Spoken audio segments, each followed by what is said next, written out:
Hello everyone, welcome back to the channel. I hope आप सभी बहुत ही अच्छे होंगे। और आज की हमारी वीडियो है क्लास 10 बिहार के। अगर आप स्टूडेंट हैं बिहार बोर्ड के और 2026 बिहार बोर्ड एग्जामिनेशन में अपेयर करने जा रहे हैं, तो ये वीडियो आपके लिए आपके एग्जाम में अच्छे मार्क्स स्कोर करने के लिए बहुत ही इंपॉर्टेंट है, क्योंकि इस वीडियो में हम देखने जा रहे हैं 50 मोस्ट एक्सपेक्टेड क्वेश्चंस। मतलब ऐसे 50 क्वेश्चन जो आपको एग्जाम में देखने को डेफिनेटली मिल सकते हैं। ठीक है, तो 50 क्वेश्चन प्रीवियस ईयर का क्वेश्चन है, 2021 का 2021 2021 में आया हुआ है ये।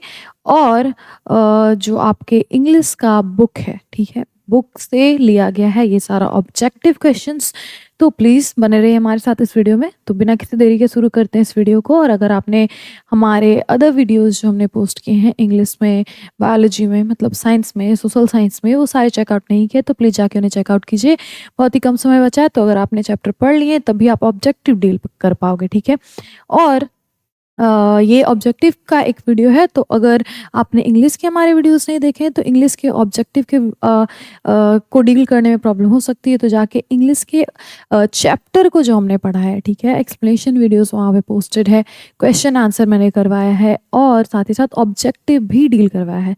तो जाके उन वीडियोस को आप देखें, तभी प्रीवियस ईयर क्वेश्चन जब आप डील करोगे तो आप उसका ईजिली आंसर कर पाओगे। तो ये जो क्वेश्चन है इसमें 50 क्वेश्चन लिए गए हैं इंग्लिश से। ठीक है, तो इसे बिना किसी देरी के हम शुरू कर लेते हैं। तो फर्स्ट क्वेश्चन है, the porters structure is. Porter जो था, ठीक है, जो पोर्टर था उसका स्ट्रक्चर कैसा था, मतलब उसका शरीर कैसा दिखता था, उसके बॉडी का स्ट्रक्चर कैसा था, वो यहाँ पे पूछा जा रहा है।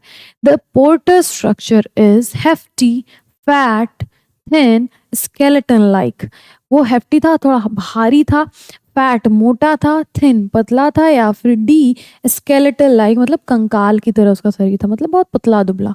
तो पोर्टर जो था, एक कविता है जिसमें पोर्टर के लाइफ की बात की गई है, जिसमें बताया गया कि पोर्टर कैसे जो माउंटेन है, माउंटेन की चोटी, पहाड़ की चोटी पे उसकी फैमिली रहती है, और हर शाम पूरा काम करके, दिन भर काम करके अपनी परिवार के लिए खाना जुटा के, पैसे जुटा के वो उस पहाड़ की चढ़ाई करता है पूरे दिन थके हारे वापस लौटने के बाद।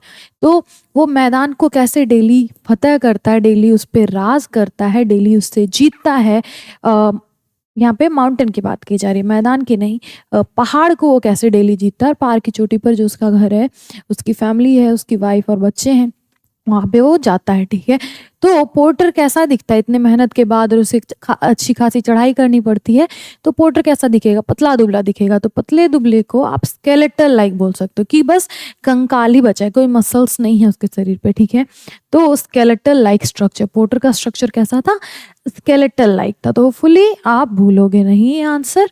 Next question, the 7 full vessels he clean forgot is from dash। किस चैप्टर से ये लाइन लिया गया है, ये कथन लिया गया है। तो the 7 full vessels he clean forgot, जो 7 वेसल्स थे, जो 7 पॉट्स थे, उसे वो पूरी तरह से भूल गया, और जो 8वां पॉट था उसे, जो आधा भरा हुआ पॉट मिला था 8वां, वो उसे याद रखता है। तो ये लाइन कैसे लिया गया, द एम्प्टी हार्ट से, कोयल से, मार्था से, या फिर ओड ऑन सॉलिट्यूड। तो ये जो लाइन है ये आता है हमारे चैप्टर इंग्लिश के द एम्प्टी हार्ट से। ठीक है, द एम्प्टी हार्ट इस चैप्टर में क्या दिखाया गया है, ह्यूमंस के ग्रीड को दिखाया गया है, ह्यूमंस जो इंसान है उसके लोभ को दिखाया गया है। ठीक है, तो लोभ, उसमें एक एग्जाम्पल थी, ठीक है, एक इंस्टेंस दिखाया गया कि एक इंसान है, एक उसे मिलता है, वो जाता है प्रे करने, एक विश ग्रांटिंग ट्री है, जो विश यील्डिंग ट्री है, ठीक है, आपकी इच्छा पूरी करने वाली एक पेड़ है, उसके पास वो जाता है, प्रे करता है, मुझे और अमीर बना दो और धनी बना दो। तो उसे वो पेड़ जो है क्या देती है, 8 घड़े देती है, लेकिन 7 घड़े जो होते हैं वो पूरे भरे हुए होते हैं, और 8वां घड़ा कैसा होता है, आधा खाली होता है। तो उसे भरने के लिए, 8वें आधे घड़े को भरने के लिए वो सारे टिक्स आजमाता है। ठीक है, लेकिन जो 7 उसे भरे घड़े मिले थे उसे वो पूरी तरह से भूल जाता है। वही यहाँ पे लिखा हुआ है, the 7 full vessels he clean forgot। उसे पूरी तरह से भूल जाता है जो 7 भरे हुए घड़े उसे मिले थे। तो ये द एम्प्टी हार्ट से लिया गया है लाइन, कथन। Second question A option. Third question, the banker hid the lawyer's note in his तो ये द बेट जो स्टोरी है उससे ली गई है, ठीक है। The banker hid the lawyer's note in his, तो बैंकर ने लॉयर जो था उसके नोट को, लॉयर चला गया था, भाग गया था उस जेल से, और उसने एक नोट छोड़ा था, ठीक है, किसके लिए, बैंकर के लिए। तो बैंकर के लिए जो नोट उसने छोड़ा था, बैंकर ने उसे कहाँ पे छिपा दिया था, अपने सेफ में छिपाया था, कबर्ड में छिपाया था, ड्रॉर में, या फिर बॉक्स में। तो उसने इस नोट को अपने सेफ में छिपाया था ताकि कोई और उस नोट को पढ़ ना ले और असलियत ना जान जाए, ठीक है। कि कैसे लॉयर जानबूझ के उस जेल से भाग जाता है, पूरी शर्त होने के बावजूद एक दिन पहले वहां से भाग जाता है। तो वो क्यों भागता है, ये बैंकर दूसरे लोगों को जानने नहीं देना चाहता है, और वो बैट जीतना चाहता है, सर जीतना चाहता है, इसलिए लॉयर के नोट को वो एक सेफ में अच्छे से तिजोरी में अपने लॉक करके रख देता है। तो the banker hid the lawyer's note in his safe, option A is correct. Fourth question, what was the amount of the bet between the banker and the lawyer, banker और लॉयर के बीच जो बेट शर्त लगी थी उसका अमाउंट क्या था, कितने पैसे पे वो शर्त लगी थी। तो ऑप्शन ए है हमारा $2000, बी है 2 मिलियन रूबल्स, सी है 2000, डी है 2 बिलियन रूबल्स। तो कितने पैसे पे शर्त लगी थी, तो according to the book, according to the story, 2 million roubles की शर्त लगी थी, ठीक है, 2 मिलियन रूबल्स की शर्त लगी थी बैंकर और लॉयर के बीच। Next question, the prisoner asked only for dash in the second year of imprisonment, same chapter the bet से लिया गया है ये भी लाइन, जिसमें प्रिजनर जो है, द लॉयर, जो लॉयर प्रिजनर था, जेल में बंद हुआ था, वो सेकेंड ईयर अपने इम्प्रिजनमेंट में, 5 साल के लिए उसे बंद होना था, तो सेकेंड इम्प्रिजनमेंट में उसने क्या मांगा था, उसने मांगा नोवेल या फिर क्लासिक्स या फिर पियानो या फिर पोएट्री। क्लासिक्स में भी बुक की बात हो रही है, ठीक है, बुक तो उसने मांगा था, पर सेकेंड ईयर यहाँ बात हो रही है, तो सेकेंड ईयर के अपने जेल के समय में वो कौन से बुक्स, किस तरह के बुक्स मांगता है, तो वो क्लासिक्स मांगता है, ठीक है। जो क्लासिक बुक होते हैं, ओल्ड बुक्स को हम क्लासिक बोलते हैं, ठीक है, ओल्ड फेमस बुक्स, तो क्लासिक्स बुक मांगता है। फर्स्ट ईयर में वो मांगता है सॉफ्ट, हल्के फुल्के विषय वस्तु वाली किताबें, लेकिन सेकेंड ईयर में वो क्लासिक्स मांगने लगता है जब वो जेल में बंद होता है। तो ऑप्शन बी करेक्ट है। Sixth question, Munni and Halku wanted to pay the landlord after the dash season. Munni and Halku ये किस चैप्टर से लिया गया है, तो ये लिया गया है आपके जनवरी नाइट, हिंदी में उसे पूस की रात बोलते हैं, उससे लिया गया है, जिसमें मुन्नी और हल्कू दो मेन कैरेक्टर हैं, और बोला यहाँ पे जा रहा है कि वांटेड टू पे करना चाहते थे लैंडलॉर्ड अपने जमींदार को आफ्टर द डैश सीजन, किस सीजन के बाद, किस मौसम के बाद वो अपने जमींदार को, मुन्नी और हल्कू, पैसे वापस करना चाहते थे, पैसे देना चाहते थे। तो ए मॉनसून सीजन के बाद, बी हार्वेस्टिंग सीजन के बाद, जब हार्वेस्ट होता है, फसलों की कटाई होती है तब, या फिर सी समर, या डी विंटर सीजन। तो harvesting, B option is correct. Harvest का जो सीजन होता है, फसल कटने का जो सीजन होता है, उसके बाद वो चाहते थे कि लैंडलॉर्ड को पैसे लौटाएं। तब क्या होगा, फसल जब कटेगी तो फसल बिकेगी तो पैसा आएगा, तो पैसे आ जाने के बाद वो लौटाना चाहते थे, क्योंकि इस समय पे हल्कू और मुन्नी के पास कोई पैसे हैं नहीं, फिर भी जमींदार उन्हें परेशान कर रहे थे, जमींदार के लोग। तो Munni and Halku wanted to pay the landlord after the harvesting season, ठीक है, हार्वेस्टिंग सीजन के बाद वो पे करना चाहते थे लैंडलॉर्ड को पैसे। ऑप्शन बी सही है, करेक्ट है। Seventh question, the author in the pace for living enjoys, the pace for living जो चैप्टर है उसके जो ऑथर हैं वो क्या इंजॉय करते हैं, long car drives, air flights, या फिर ट्रेन जर्नीज, या फिर रोड जर्नीज। तो वो ए ऑप्शन करेक्ट है हमारा, लॉन्ग कार ड्राइव्स इंजॉय करते हैं, वो लॉन्ग कार ड्राइव्स इंजॉय करते हैं, ठीक है। उन्हें आजकल के लोग, इसमें द पेस फॉर लिविंग में बात हो रही है कि कैसे मॉडर्न मैन जो है वो कैसे तेजी से भरा जिंदगी जी रहा है, ठीक है। लेकिन ये जो ऑथर होते हैं वो खुद को क्या मानते हैं, मैं स्लो विटेड हूँ, मैं क्या हूँ, धीरे चलने वाला, धीरे समझने वाला इंसान हूँ, लेकिन फिर भी मुझे क्या है, लॉन्ग कार ड्राइव्स पसंद हैं। वो ये लाइन बोलते हैं स्टोरी में अपने, जब वो नेरेट कर रहे होते हैं उसे। तो the author in the pace for living enjoys long car drives, option A सही है, option A is correct. Eighth question, surely it is very hard to get people to work for, ये किससे लिया गया है, जिम, जो me and the college bit story है उससे लिया गया है। जिम ये बात बोलता है कि surely it is very hard to get people to work for dash, ये बहुत मुश्किल है लोगों को काम करवाना। किस चीज़ के लिए? तो ए पॉपुलेशन के लिए, जनसंख्या के लिए, बी एजुकेशन शिक्षा के लिए, सी इकोलॉजी पारिस्थितिकी के लिए हमारे, या फिर डी क्लीनलीनेस सफाई के लिए। तो अगर आपने ये चैप्टर पढ़ा है तो आपको पता है किसके बारे में बोला जा रहा है, इकोलॉजी के बारे में। Me and the ecology bit से ली गई है, जिसमें जिम बोलता है कि surely it is very hard to get people to work for ecology. Okay, third option सही है, करेक्ट है। 9th question, according to William Cowper villages possess the gift of health and that towns and cities can never have। तो according to William Cooper ने लिखी थी story जिसमें वो बोलते हैं village possesses the gift of health and dash that towns and cities can never have। William Cooper की story नहीं, ये क्या थी, पोएम थी विलियम कूपर की, जिसमें वो बात करते हैं कि विलेजेस जो होते हैं, कंट्री साइड की जो बात करते हैं, उसमें क्या होता है, उसके जो लोग होते हैं, वहाँ पे जो लोग रहते हैं, उन्हें गिफ्ट मिलता है, ईश्वर की तरफ से उन्हें गिफ्ट मिलता है, तोहफा मिलता है। किस चीज़ का? हेल्थ का, स्वास्थ्य का, और सेकंड में भरना है। किस चीज़ की बात हो रही है? That towns and cities can never have, जो शहरों और नगरों के लोगों को नहीं मिलता है। शहरों और नगरों के लोगों को ये गिफ्ट नहीं मिलते हैं। हेल्थ और किस चीज़ के? A option virtue, B perfection, C serenity, या डी मेटेरियलिज्म। तो यहाँ पे बात हो रही है हेल्थ एंड वर्च्यू की, ऑप्शन ए करेक्ट है। विलियम कूपर के अकॉर्डिंग विलेज के जो लोग हैं, विलेज जो है, विलेज गांव में क्या होता है, ईश्वर की तरफ से गिफ्ट मिलता है उन्हें। किस चीज़ का? हेल्थ एंड वर्च्यू का, गुण उन्हें मिलता है बेहतर, और उन्हें स्वास्थ्य भी बेहतर मिलता है। ठीक है। 10th हमारा objective, in ode on solitude the poet says that a happy man wants to dash unlimited. Ode on solitude जो स्टोरी हमारी पोएम है, आपका जो चैप्टर है ओड ऑन सॉलिट्यूड, जिसमें क्या बोला जा रहा है, पोएट बोलते हैं कि अ हैप्पी मैन, वो हैप्पी मैन को डिस्क्राइब करते हैं ओड ऑन सॉलिट्यूड में। ठीक है, और कैसे बोलते हैं कि जो हैप्पी मैन होता है वो अनलिमिटेड क्या करना चाहता है, मतलब ऐसा क्या वो करना चाहता है जहाँ पे उसका नाम भी ना लिखा हो, उसकी पहचान ना लिखी हो। ठीक है, तो ए स्लीप लिमिटेड, या फिर थिंक लिमिटेड, या फिर डाई अनलिमिटेड, या फिर लिव अनलिमिटेड। तो वो डाई, मरना चाहता है अनलिमिटेड। कैसे? He wants to die unlimited. ठीक है, डाई अनलिमिटेड मतलब विलियम कूपर जिस कंट्री से, वो क्रिश्चियन, वहाँ पे पॉपुलेशन ज़्यादा है। ठीक है, तो वहाँ पे लोगों को दफनाया जाता है। ठीक है, तो जब दफनाया जाता है तो उनके आप बोल सकते हैं उनके जो कब्र के ऊपर बनाया जाता है एक डिजाइन, जिससे उसे ढका जाता है और वहाँ पे नाम भी लिखा जाता है। ठीक है, उनकी पहचान जो होती है वो लिखी जाती है।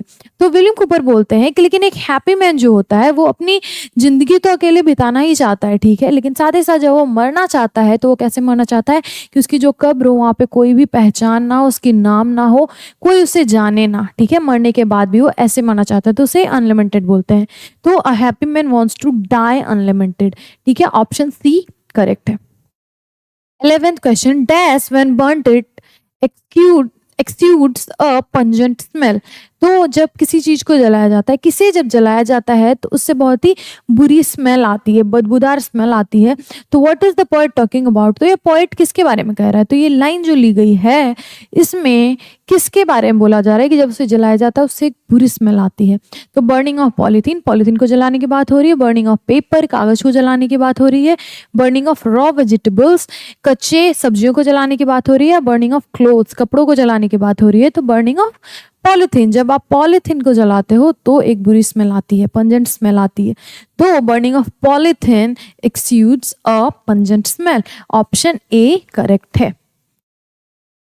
12th हमारा सेंटेंस, 12th हमारा क्वेश्चन ऑब्जेक्टिव से, जिसमें एक हमें कथन दिया गया है, लाइन दी गई है, वो हमें बताना है किस चैप्टर से है। ठीक है, O Madhava I have run to call you. Madhav, Madhav को बुलाया जा रहा है, तो माधव किस चैप्टर में थे? कृष्ण जी किस चैप्टर में थे? ऑड ऑन सॉलिट्यूड में थे, द एम्प्टी हार्ट में थे, थिनर देन अ सर्सेंट में थे, या डी कोयल में थे? तो वो किस चैप्टर में थे? थिनर देन अ सर्सेंट में थे। ठीक है, थिनर देन अ सर्सेंट में बताया जा रहा है कि राधा जो है वो कृष्ण जी के इंतजार में आधी हो गई हैं। वो कैसी हो गई हैं? थिनर देन अ सर्सेंट, वो जो चंद्रमा होता है जो उससे भी पतली हो गई हैं। ठीक है, थिनर देन अ क्रेसेंट मतलब वो जो चंद्रमा होता है जो आधा होता है उससे भी ज्यादा वो पतली हो गई हैं। तो यहाँ पे यूज किया जा रहा है ऐसा वर्ड जिससे उनके स्थिति के बारे में बताया जा सके। तो O Madhava I have run to call you, ये किससे लिया गया चैप्टर से? थिनर देन अ क्रेसेंट से। ठीक है, ऑप्शन सी करेक्ट है। 13th objective question, how many girls were there in the film The Pace for Living? The Pace for Living जो फिल्म थी उसमें कितनी लड़कियां थी? How many girls were there? तो A 2 girls, B 3 girls, C 4 girls या D 5 girls? तो वहां पे 3 लड़कियां थी। कैसी लड़कियां थी? 3 लड़कियां थी। कितनी थी? 3। ठीक है, पेस फॉर लिविंग में कितनी लड़कियां थी? 3 लड़कियां थी। 14th question, the narrator in Me and the Ecology Bit told Mr. Williams not to burn leaves as it is dash for the air and ecology. तो Me and the Ecology Bit के जो narrator हैं वो क्या बोलना चाह रहे हैं? वो बोलते हैं मिस्टर विलियम्स को नॉट टू बर्न लीव्स, कि आप पत्तों को मत जलाओ, एज इट इज, ऐसा इसलिए कि for the air and ecology, ये हवा और हमारे पारिस्थितिकी के लिए क्या है? एक्सीलेंट, बहुत ही अच्छा है।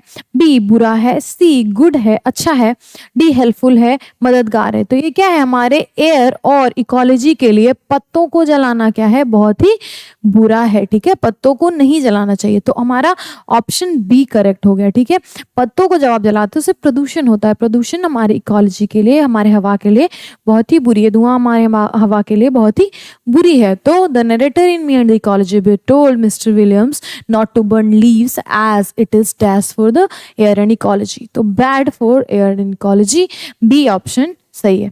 15th question, in The Pace for Living the writer captures the agony of dash man. The Pace for Living में जो नरेटर हैं, जो राइटर हैं इस चैप्टर के, वो किसकी एग्नी, किसकी बुरी स्थिति को वो क्या करते हैं? कैप्चर करते हैं अपने स्टोरी के माध्यम से। तो modern man, ancient man, suppressed man या फिर दी अनसिविलाइज्ड मैन। तो मॉडर्न मैन की जो एग्नी है, ठीक है, उससे वो कैप्चर करते हैं। In the pace for living इस चैप्टर में the writer captures the agony of modern man. ठीक है, ये आपको याद रखना है, ऑप्शन ए। तो अभी तक होपफुली आपको 15 क्वेश्चन हमने किए, 15 ऑब्जेक्टिव क्वेश्चन आपके इंग्लिश बुक से। तो होपफुली आपको आंसर अच्छे लगे हो, समझ में भी आए हो, आप भूलें ना, क्योंकि ऐसे ही क्वेश्चन आपको एग्जाम में देखने को मिलेंगे। वर्डिंग्स में भी डिफरेंट हो, इसलिए मैं आपको समझा भी रही हूँ पीछे की स्टोरी। ठीक है, हर क्वेश्चन के। तो आपको अगर एग्जाम में ऐसे क्वेश्चन देखने को मिले, आपने वर्ड्स पकड़ लिए, तो आप आंसर कर पाओगे। कोई भी डाउट है, कोई भी सजेशन है, क्वेरी है, तो प्लीज कमेंट सेक्शन में आप उन्हें रखें। 16th क्वेश्चन शुरू करते हैं। Jim's mother told him that he used up dash by watching television all the time. Jim की जो मदर होती है, भी मेन दी कॉलेज बिट वाले चैप्टर से है। तो जिम की जो मदर होती हैं वो उसे बोलती हैं कि ही used up, he told him that he used up, she told him that कि तुमने यूज कर लिया है। By watching television all the time, दिन भर टेलीविजन, हमेशा टेलीविजन देखते हुए तुमने यूज कर लिया है। किस चीज का ज्यादा यूज किया है? यूज्ड अप मतलब पूरा यूज करके खत्म कर देना। तो ए पेट्रोल का यूज उसने कर लिया है, बी वाटर का, सी इलेक्ट्रिसिटी का, या डी टाइम का। तो इलेक्ट्रिसिटी की बात हो रही है। वो अपनी माँ को टोकता है कि वुमेन जो हैं, महिलाएं जो हैं, बहुत सारे इलेक्ट्रिसिटी प्रोडक्ट्स का यूज करती हैं, इलेक्ट्रिसिटी अप्लायंसेस का यूज करती हैं। तो आप क्या कर रहे हो? ये क्या है? हमारे एनवायरनमेंट के लिए बुरा है। तो इसी बात पे जिम की मदर बोलती हैं कि तुम तो ऑलरेडी दिन रात ऑल द टाइम तुम क्या करते हो? टेलीविजन देखते रहते हो, टीवी देखते रहते हो। तो इलेक्ट्रिसिटी तो पूरी तुमने ही यूज अप कर ली है, तुमने ही यूज कर लिया है। ठीक है, तो वो इलेक्ट्रिसिटी की बात कर रहे हैं। तो Jim's mother told him that he used up dash by watching television all the time. यहाँ पे क्या होगा? इलेक्ट्रिसिटी। ठीक है, used up electricity by watching television all the time. Option C correct था। 17th question, what name did Mahadevi Verma give to the squirrel. Squirrel जो chapter का भी नाम है, क्या नाम है? गिल्लू। तो महादेवी वर्मा अपने स्क्वायरल को क्या नाम देती है? अपने गिलहरी को क्या नाम देती हैं? ए गौती, बी गिल, सी गोमती या डी गिल्लू। तो नाम क्या है? जो चैप्टर का नाम है वही गिलहरी का भी नाम है, गिल्लू। ठीक है, स्क्वायरल का क्या नाम है? गिल्लू। हम कलर चेंज कर लेते हैं तब क्या आपको बेहतर नजर आए। ठीक है, तो डी ऑप्शन गिल्लू हमारा ऑप्शन करेक्ट है। महादेवी वर्मा के गिलहरी का क्या नाम था? गिल्लू था।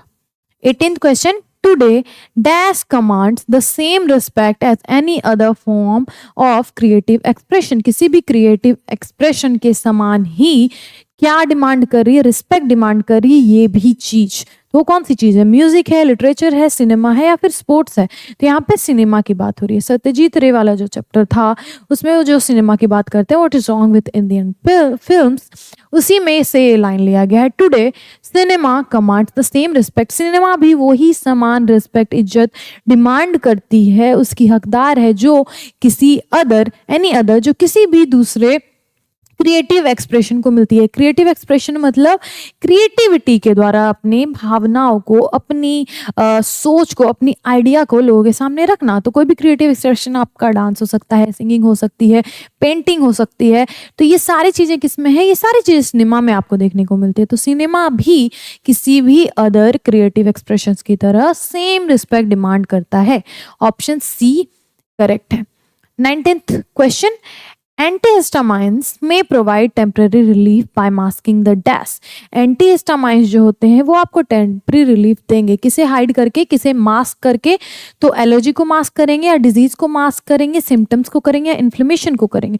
तो सिम्टम को मास्क करेंगे, सिम्टम्स को, जो सिम्टम्स होते हैं एलर्जी के उसे कुछ टाइम तक छिपा देंगे, कुछ टाइम तक हटा देंगे, लेकिन जो रियल कॉज है वो उससे डील नहीं करेंगे। तो एंटीहिस्टामाइंस क्या करते हैं?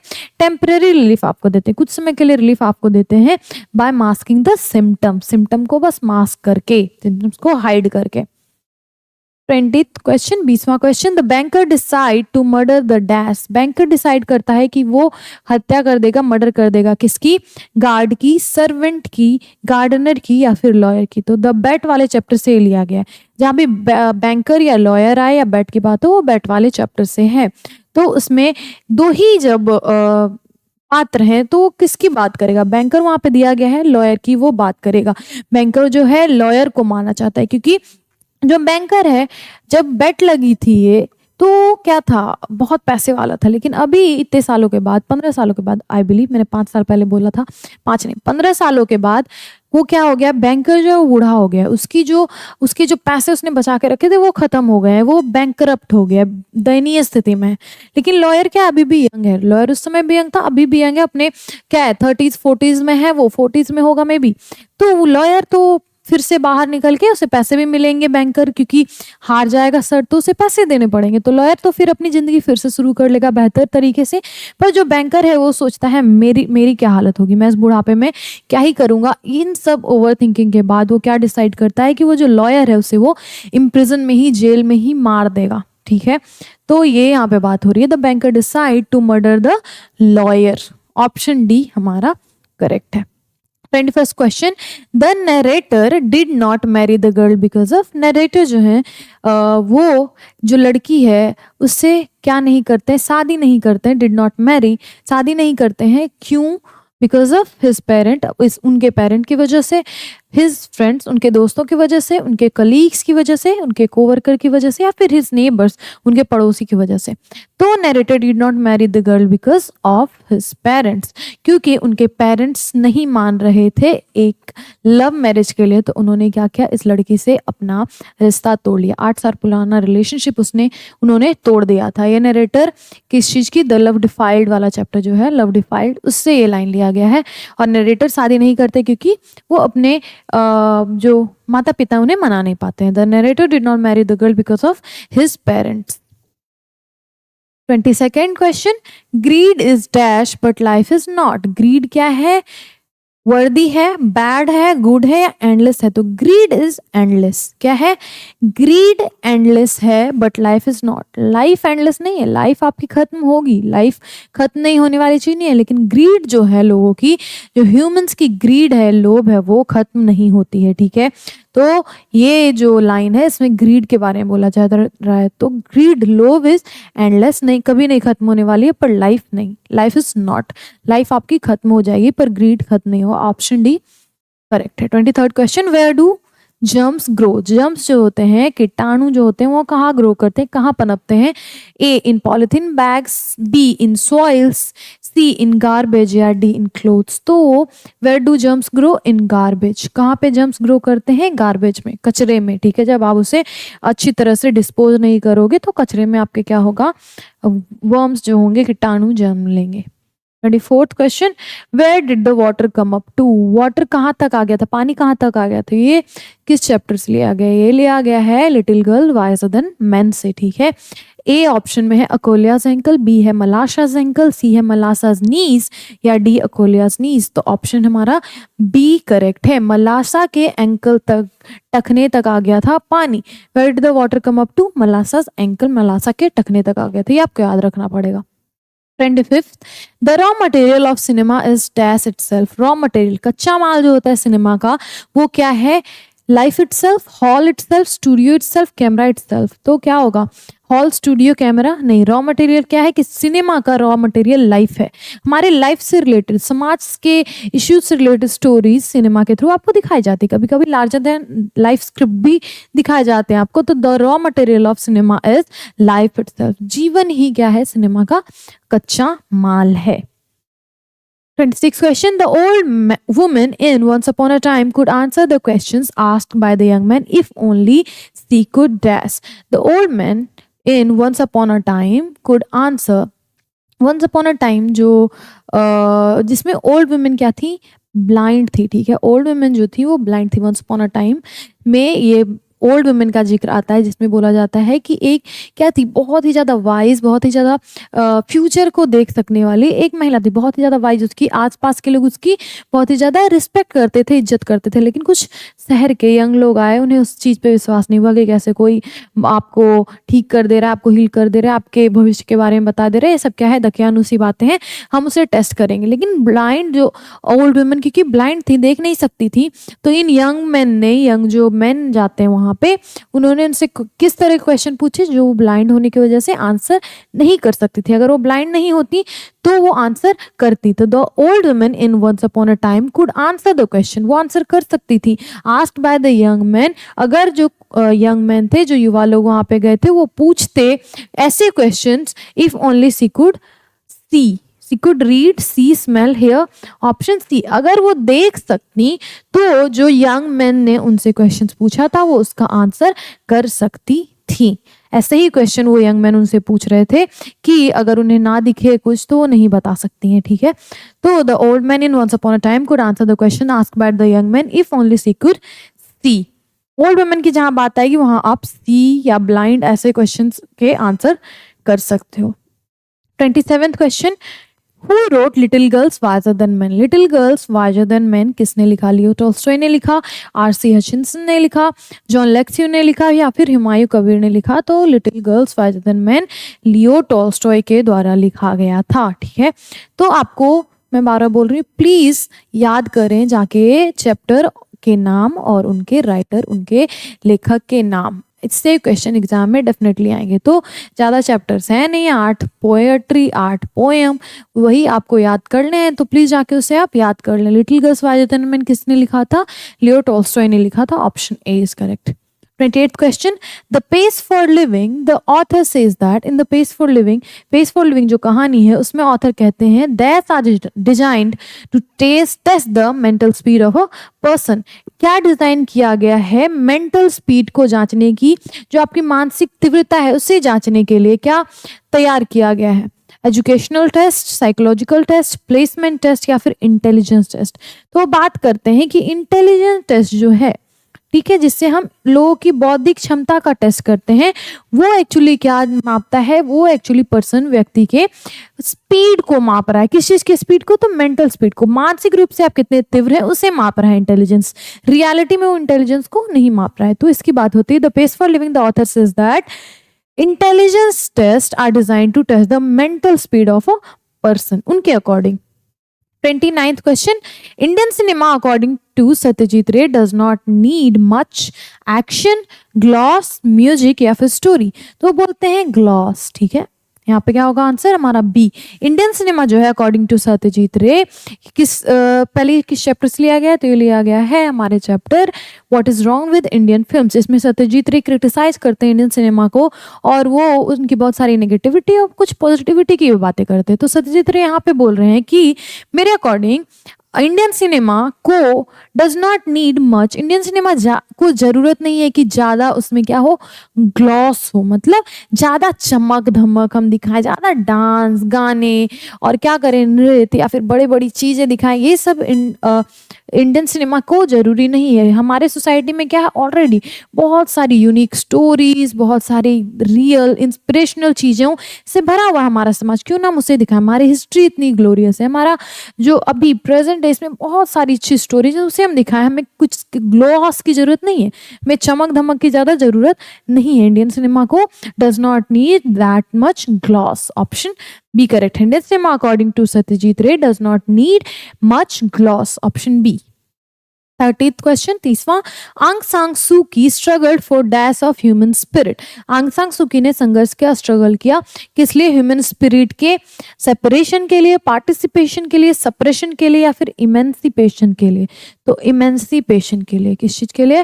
ह्यूमन स्पिरिट्स के इमेंसिपेशन के लिए आंग सांग सू की ने स्ट्रगल किया था। इमेंसिपेशन का मतलब क्या होता है? इमेंसिपेशन जब आप क्या करते हो, किसी भी चीज को आप बढ़ावा देते हो, उसे क्या करते हो? बढ़ावा देते हो।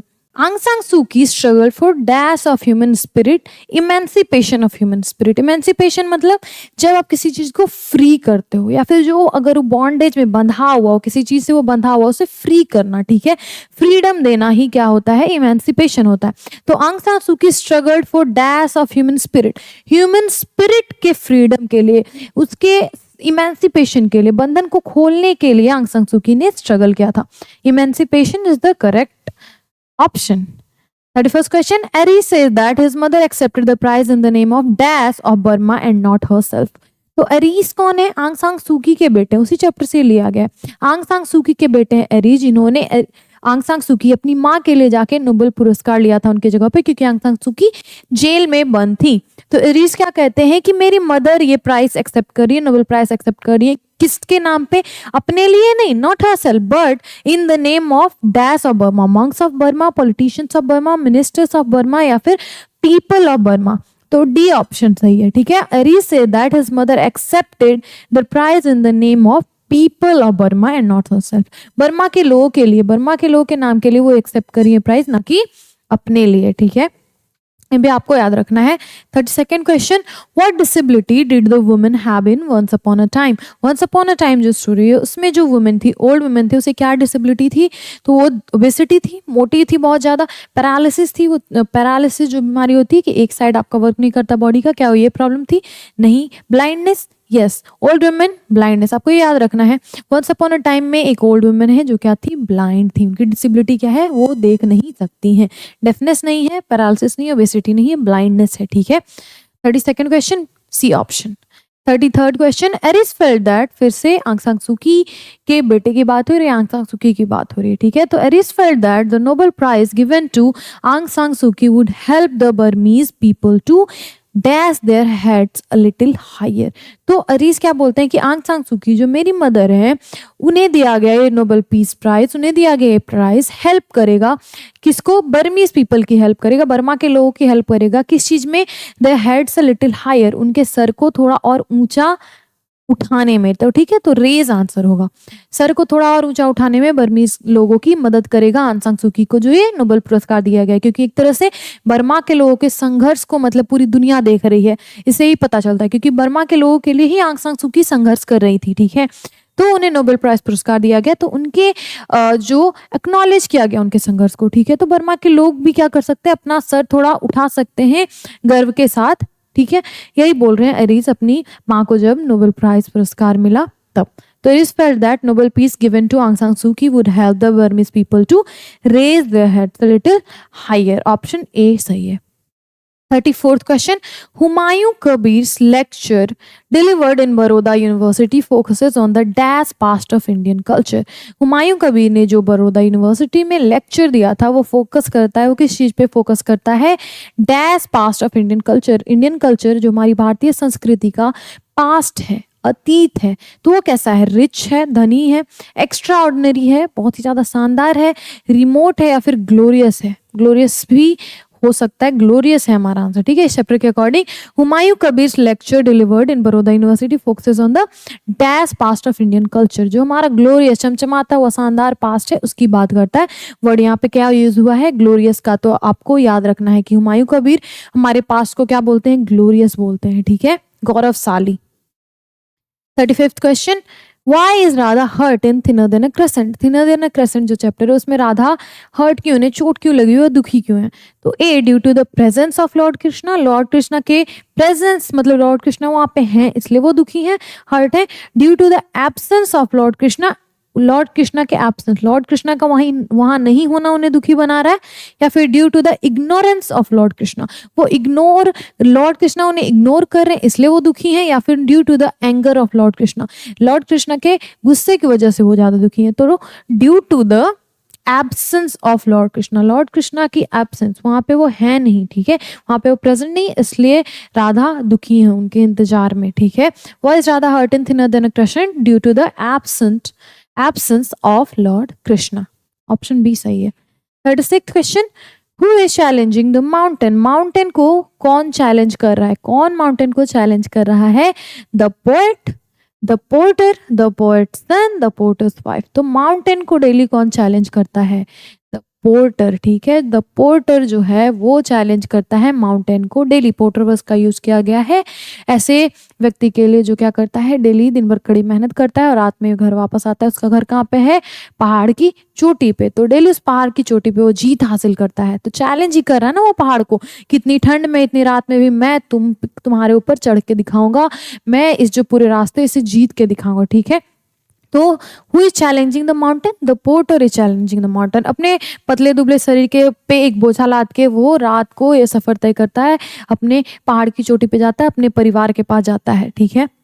37th question, greed is endless. Same question हमने पहले किया है, greed is endless but life is not as from. ये कहाँ से लिया गया है कि ग्रीड तो एंडलेस है, उसकी अंत नहीं है, लेकिन हमारा जो लाइफ है वो उसका अंत होगा, वो समाप्त हो जाएगा। तो ये किस चैप्टर से लिया गया है, the empty heart, koyal, God made the country और थिनर देन अ क्रेसेंट। तो ये लिया गया है द एम्प्टी हार्ट चैप्टर जो है हमारी उससे।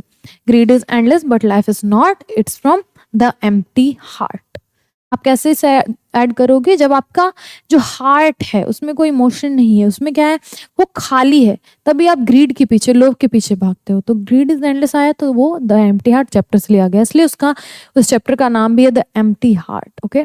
38th question, dash has charred the coils wing. कोयल जो पोएट्री है उससे ये क्वेश्चन है। तो इसमें बोला जा रहा है कोयल के विंग्स को, कोयल के पंख को चार्ड मतलब जला देना। जब कोयल किस रंग की होती है, काली होती है। तो उसे जो पोएट हैं इस चैप्टर के कोयल के, वो एसोसिएट करते हैं किससे, वो बोलते हैं कि तुम्हारा जो ये कलर है, तुम क्योंकि जल गई हो क्या, और जली हो तो किस वजह से जली हो। तो डैश है charred the coils wing, fire of lust, fire of love, fire of greed, fire of desire. तो फायर ऑफ लव, प्यार की आग ने उन्हें उसे जला दिया, उसके पंखों को। इसलिए कोयल क्या करी है, अपने बिलव्ड के इंतजार में, अपने प्रेमी के इंतजार में क्या करी, गाना गाती है, ठीक है। तो फायर ऑफ लव है चार्ड द कोयल्स विंग, आपको याद रखना, fire of love. 39th question, the heart of the porter is twittering like a dash. Heart of the porter, porter का जो हार्ट है उसे जैसे जैसे वो पहाड़ पे चढ़ रहा है, जैसे जैसे उसका ये सफर है खत्म हो रहा है, तो उसके हार्ट में क्या हो रहा है, हार्ट में चहचहा रहा है। क्या चहचहा रहा है, क्या ट्विटर कर रहा है, बर्ड, टाइगर, डियर या फिर रैबिट। तो दिल में ऐसे चिड़िया चहचहा रही हैं, उसे ऐसा फील हो रहा है पोर्टर को। तो बर्ड, ट्विटरिंग किसकी आवाज को बोला जाता है, बर्ड की आवाज को, ठीक है। ऑप्शन ए हमारा सही है। 40th क्वेश्चन, 40वां question, the children were transported to a dash on hearing Martha story. जब मार्था स्टोरी सुनाती थी तो जो बच्चे थे वो कहाँ ट्रांसपोर्ट हो जाते थे, वो कहाँ, ऐसा होता था कि वो कहीं किसी और ही दुनिया में चले गए। तो वो दुनिया क्या थी, फॉरेस्ट थी, क्लाउड थी, स्काई या ड्रीमलैंड। तो फॉरेस्ट जंगल हो गया, क्लाउड बादल, स्काई आसमान, या फिर ड्रीमलैंड स्वप्न का देश, स्वप्न वाला देश। तो ड्रीमलैंड ऐसा उन्हें प्रतीत होता। जब मार्था कहानियां सुनाती थी तो ऐसा प्रतीत होता था मानो कि जो बच्चे हों जो कहानियां सुन रहे हैं वो किसी स्वप्न के देश में चले गए हों, स्वप्न की जगह चले गए। तो ड्रीमलैंड, तो children were transported to a dreamland on hearing Martha story. बहुत अच्छी स्टोरी सुनाती थी मार्था।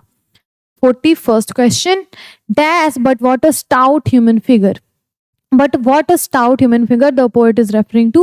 Stout human figure या फिर skeleton like human figure, ऐसा कुछ आ जाएगा तो आप समझ जाना ये पोर्टर के बारे में बात हो रही है.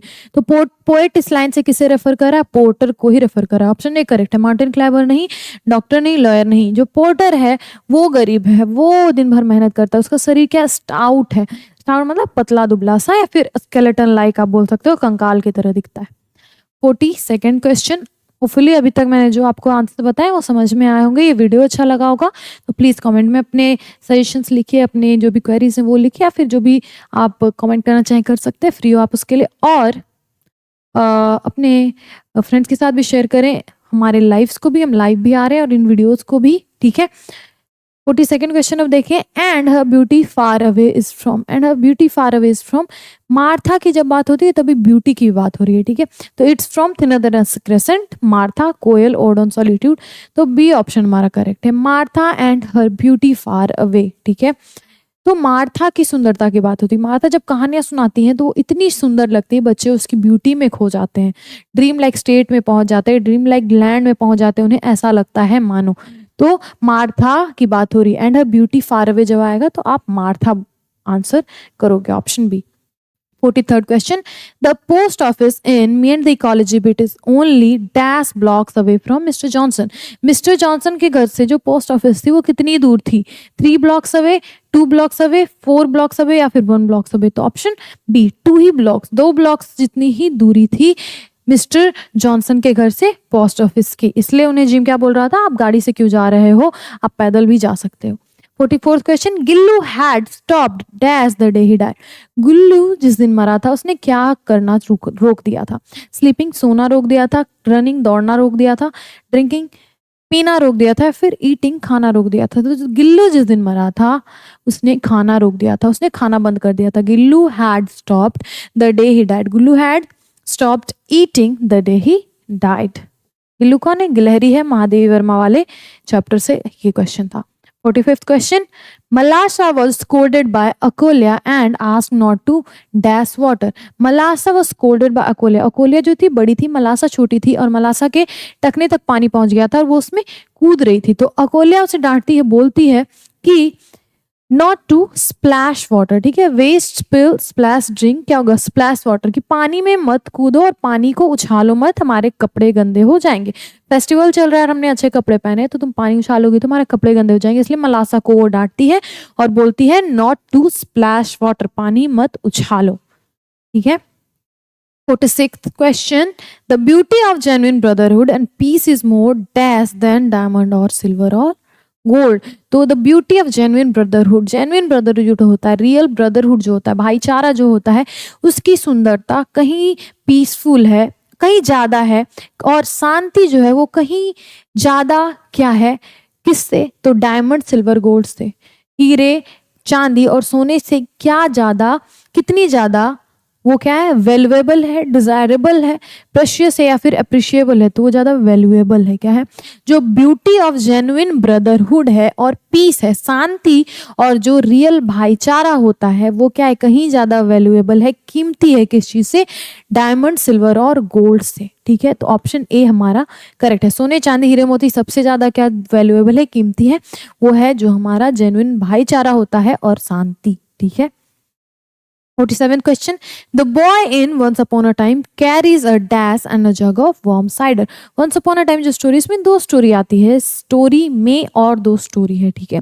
तो जो स्टोरी नरेट कर रही होती है, सेकंड स्टोरी में क्या होता है? एक स्टोरी में तो ओल्ड वुमेन होती है, दूसरी स्टोरी में होता है कि एक ऐसी सिचुएशन की बात हो रही है जहाँ पे बहुत सारे क्या है,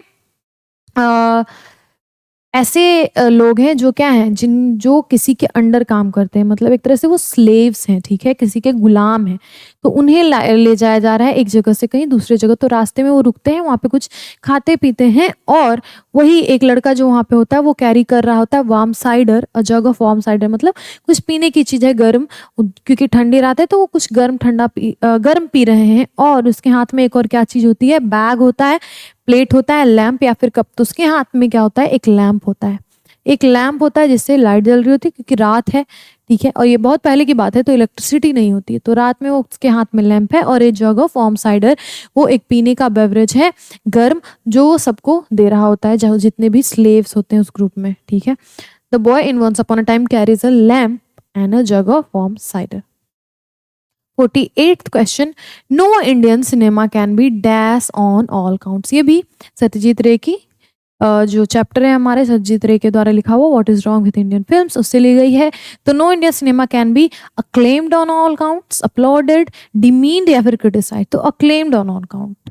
ठीक है, इंडियन सिनेमा की जब वो बात कर रहे हो, बोलते हैं कोई एक भी ऐसे इंडियन सिनेमा नहीं है जो हर तरह से क्या हो, परफेक्ट हो, सही हो। तो अक्लेम्ड वर्ड सही है, अक्लेम्ड ऑन ऑल काउंट, जिसे सभी चीजों के तौर, सभी चीजों के लिए शाबाशी दी जाए, ऐसा कोई भी इंडियन सिनेमा नहीं है। 49th, who wrote the poem God made the country. God made the country जो पोएम है वो किसके द्वारा लिखी गई? William Cooper, William Wordsworth, Alexander pope या फिर दुर्गा प्रसाद पंडा। तो विलियम कूपर ने बन लिखा है कौन, क्या? God made the country by William Cowper, option A right है।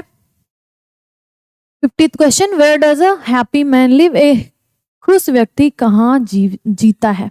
इन फॉरेस्ट, जंगलों में, इन टाउन, शहरों में, इन his native land, native land मतलब जहाँ पैदा हुआ हो, ठीक है, अपने नेटिव लैंड में जीता है, या फिर इन मेट्रोपॉलिटन सिटी, ऐसी सिटी जहाँ पे मेट्रोज चलते हो, जहाँ पे सब कुछ आपको अवेलेबल हो। तो एक खुश व्यक्ति कहाँ खुश रहता है? तो वो खुश रहता है according to the chapter in his native land. God made the country से ही ये भी लिया गया है, जहाँ पे वो डिस्क्राइब करते हैं कि कैसे एक जो सुखी व्यक्ति है वो अपने गांव में रहकर ही सबसे ज्यादा सुखी है, जहाँ वो पैदा हुआ वहीं पे रह के सबसे ज्यादा सुखी है। तो option C in his native land correct है। तो 50 क्वेश्चन हमने कर लिए इंग्लिश के। होपफुली आपको ये सीरीज अच्छी लगी हो और हमारे लाइव्स पसंद आ रहे हैं, और हमारे जो भी चीजें हम पढ़ रहे हैं हमारे चैनल पे वो आपको अच्छे लग रहे हैं, और आप उसे ध्यान दे के समझ रहे हो, पढ़ रहे हो, क्योंकि एग्जाम में इसी से क्वेश्चन आएंगे मोस्ट डेफिनेटली। और अगर आपने ये सारे वीडियोस देख लिए तो होपफुली एग्जाम में आप बहुत अच्छे मार्क्स स्कोर कर पाओगे। अपने फ्रेंड्स के साथ शेयर कीजिए इन वीडियोस को अगर आपको भी हेल्पफुल लग रही हो तो। और लास्टली, अगर कोई भी डाउट्स है, कोई भी क्वेरी है, कुछ भी आप कहना चाहते हैं, तो प्लीज़ आप कमेंट सेक्शन में उन सारी चीज़ों को लिख सकते हो। और हम बात कर रहे थे लास्टली हमारे पब्लिकेशन के बारे में, जो है रोशनी पब्लिकेशन, हमारे चैनल का भी नाम है रोशनी पब्लिकेशन।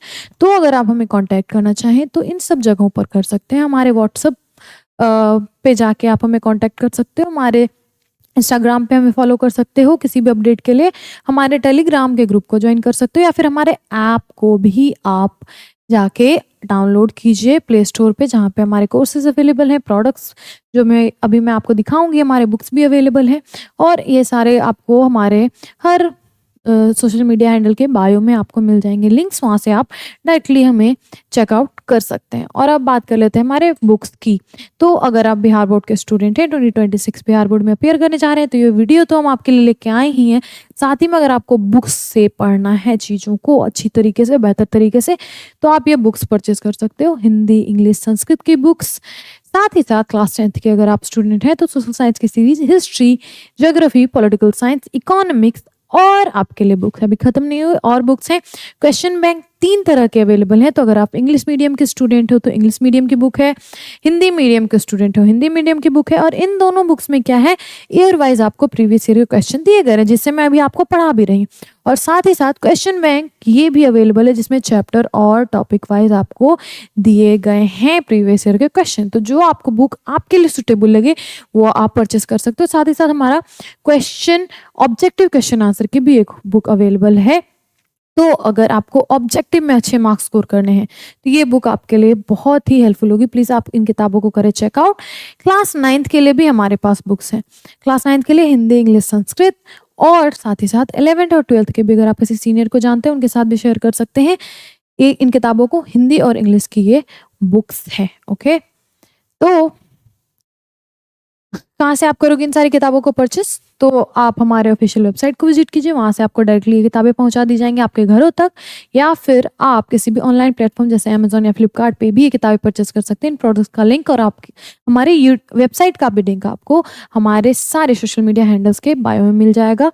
और आप अपने नज़दीकी बुक स्टोर्स पे भी इन किताबों को परचेस कर सकते हो। आपको बस पूछना है कि रोशनी पब्लिकेशन के कैप्टन सीरीज की किताबें अवेलेबल हैं क्या। होपफुली आपको पूरे बिहार में ये किताबें अवेलेबल मिलेंगी। तो हो गया, हमने बात कर ली कि आप बुक्स कहाँ से परचेस करोगे। अब बात कर लेते हैं हमारे चैनल की। तो अगर आपको ये वीडियो अच्छी लगी हो, हमारे चैनल पे और वीडियोस हैं उसे चेकआउट कीजिए, हमारे अपने फ्रेंड्स के साथ हमारे वीडियो को शेयर कीजिए और हमारे चैनल को सब्सक्राइब कीजिए और इस वीडियो को लाइक करें और नोटिफिकेशन बेल का भी बटन प्रेस कर दें ताकि फ्यूचर में जो वीडियोस अपलोड हो वो आप तक पहुंचती रहे। होपफुली आपके लिए बहुत फ़ायदेमंद हो रही है हमारी वीडियोस। तो प्लीज़ उतना आप सपोर्ट दिखा रहे हैं उसके लिए thank you so much for watching, thank you so much for staying tuned, thank you.